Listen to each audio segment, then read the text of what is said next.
Hello people! Today I'm going to tell you the differences of a QIYI MS cube and an old version of the Rubik's brand cube. So, here's what you need to know. So first of all, this one has tiles. It is also older. It has squares here, it's tiled. For here, this one, it's more vibrant colors. Has these new holes, round edges and centers and just square corners. For here, everything is squared. And here has a different logo, obviously, because it's not from the same brand. It's like a Chinese brand or something. Okay, so on the turning, this one has no magnets. It uses a ball core. Hold on, I'll show you what a ball core looks like. Actually, no, not what it looks like, but what a ball core cube from Rubik's brand does look like, please. Yeah. Hold on. iPad, can you please set yourself up? I don't have a tripod. So you see we have that. So, and inside here is a ball core, apparently. And this one is actually pretty dirty because this is from my school and it's really old and stuff and it hasn't been painted and it's never been cleaned. And the Rubik's Cube started out with the Rubik's brand. So no magnets, turns terribly because it's a Rubik's brand, also it's old. And who uses a ball core anymore? Ew. But this one is just good. This one does have magnets. Please ignore my foot. Right there, sorry, just gotta use my knees to adjust the camera. This one has, hold on. So 2 J-perms on this.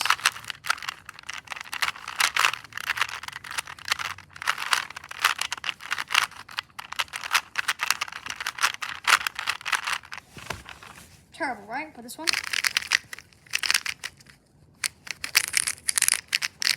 Smooth like melted butter. Literally so smooth.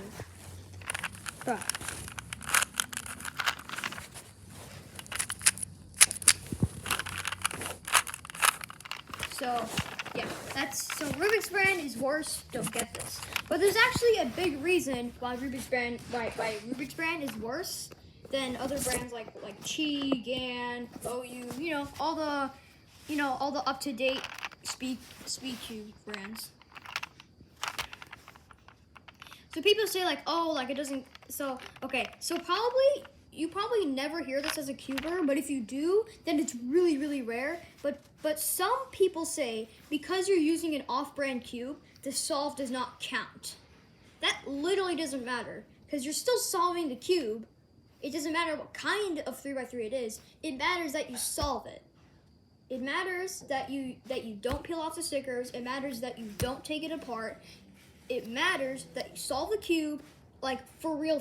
Like you use, let's say, beginner's method, CFOC, Ruse, ZZ, other methods. The belt method sucks. Don't do that one. There's a lot of parity there, and it's like just do the bell and then do OLL, PLL on one side, then do the same thing for the other. But there's a lot of parity there. So unless if you get like super duper lucky, you can only go with what you expect. So. Yeah, don't do that method, but if you want to and be an idiot, then you can go do that, whatever. But yeah. So this obviously counts a lot, literally 100% of the cubers out there. Maybe if there's literally such a small percentage of cubers that it's literally a decimal, it's in the 100,000s or something. I don't know, but very, very, very few cubers that there are even in the world use Rubik's brand. Literally, the rest, 99.9999 whatever percent of them use an off-brand Rubik's Cube. So they don't use, we don't call this Rubik's Cube. We call this a 3x3. This one we can call a Rubik's Cube. So basically it's kind of weird because we can call the Speed Cube a Rubik's Cube, but we can't call a Rubik's Cube a Speed Cube. But what I mean by that is that we can't call a Rubik's brand cube a speed cube because the only kind of thing that they ever had was the Rubik's speed cube, and that one also used a ball core, but you could tension it and all that stuff. It also had lube, which is pretty nice because, you can also buy, the lube, but it doesn't come with it originally, so that's a one up for Rubik's, but it's still trash. Yeah. So, yeah.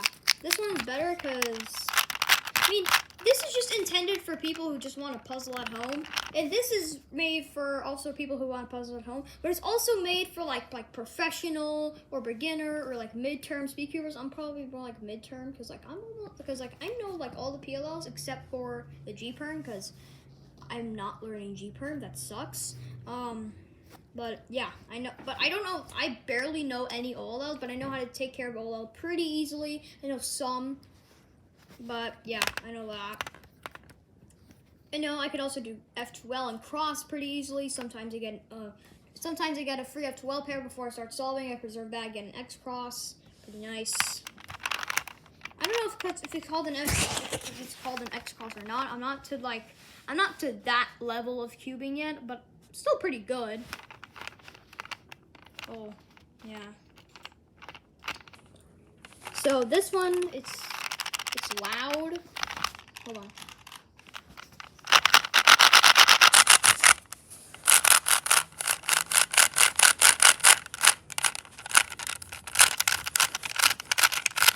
Fingers are sweaty. It's hard to turn so.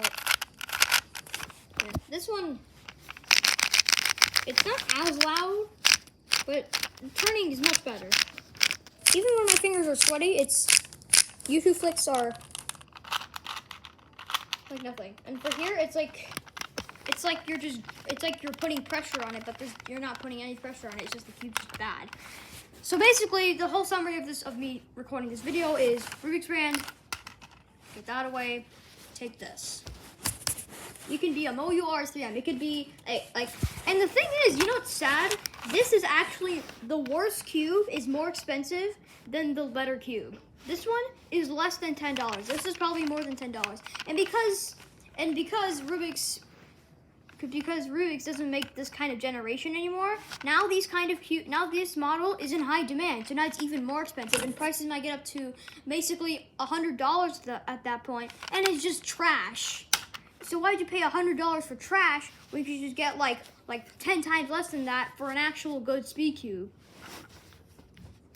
So yeah, you can just get like your whole setup can be MGC from 2x2 to 7x7, but the 3x3 can be MOU like me, and then you can get like I don't know, like a Volt V2 UMUD fully magnetic square one, which is the one that I'm getting, and then you can get yourself a G4 timer, which is also what I'm getting. All that is for Hanukkah, but I'm saving that for later. I got my Hanukkah list. I mean, I'm Jewish, so like I don't celebrate Christmas. So. Christmas. Merry Chrysler. Merry Chrysler General Motors. All right. Bye.